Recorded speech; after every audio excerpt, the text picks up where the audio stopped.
And good morning. We're glad to be here with Pat McGuigan of CapitolBeatOK.com, as we are every Saturday morning. And plenty to talk about this week, Pat. Let's start off with the art in public places legislation that was passed a number of years ago, and now looks like they're going to at least temporarily do away with that. Tell us about how this has happened and what does this mean?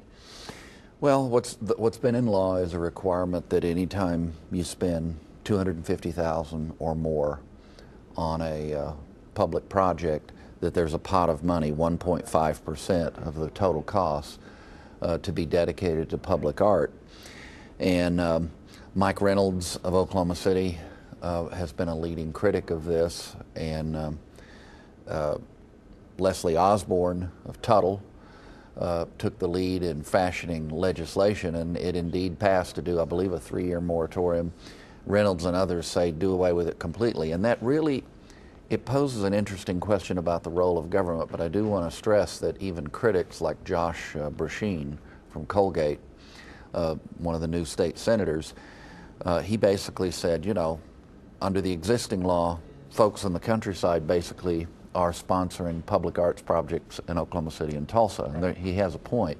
But he went on to say, you know, do it the way that some of the things have been done in Oklahoma City and Tulsa with private money, and he pointed to Dallas, Fort Worth, where there's some really cool stuff, you know, when you drive through there on the roadsides, and it's done with local money, not state money. So what it gets down to, though, is a discussion of what's the role of government. Should government be doing things like this? Well, arts advocates, and I'm an arts advocate, but a lot of arts advocates say, yes, government should be doing things like this. It's an affirmation of the importance of art in elevating discourse and discussion. Having said that, it's been a little bit hard to be overly sympathetic to the disc, or whatever you want to call them, in front of the Office of State Finance here in Oklahoma City. Really, I like art. I think that stuff's pretty dreadful. And they spent a lot of money on it, and it created a big controversy, and that's probably the precipitating moment. But it is a fundamental underlying discussion about what should government be doing. And at a minimum, they've made a decision, well, we're not going to be doing that right now. It becomes harder to justify something like that right now when we're in such a difficult budgetary period. Yeah, we're looking at least 3 to 5% on the agencies, and some of us worry that might not be enough to get the balanced budget. So, yeah, it's an important discussion, and it's really more fundamental than just an individual decision on public art. No doubt you've been paying close attention to what's going on in Wisconsin, and to some extent there's some parallel lines to be drawn here in Oklahoma. Do you see something as strong a movement as in Wisconsin developing here? Probably not. I think the whole political culture here is more conservative, even among the leading Democrats. Having said that, what you've got, first of all, you have in Governor Scott Walker, you have somebody who's actually had to deal with the same kinds of very challenging budget issues as an executive during his tenure in Milwaukee. And what he kind of learned was, you know, you can take the heat and come out the other side with things at least more in the direction you wanted them. So he's been taking the heat now at this state confrontation for over a week and a half. Public sector unions, what's really involved is repeal of collective bargaining, except in the area of wages. Right.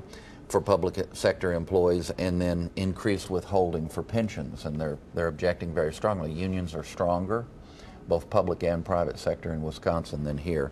Now, having said that, the Republican agenda so far is relatively modest, although there's talk about the collective bargaining issues. Here in Oklahoma. Here in Oklahoma, I'm sorry, shifting gears.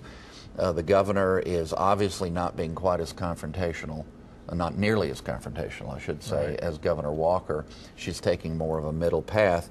And on the flip side, Oklahoma Public Employee Association is also taking a more careful approach. They're talking with some deliberation about pensions that for new public sector employees might have a whole different set of rules, and they're going to try to preserve core benefits, and then they want to debate the issue of COLAs, cost of living adjustments, for pensioners and retirees.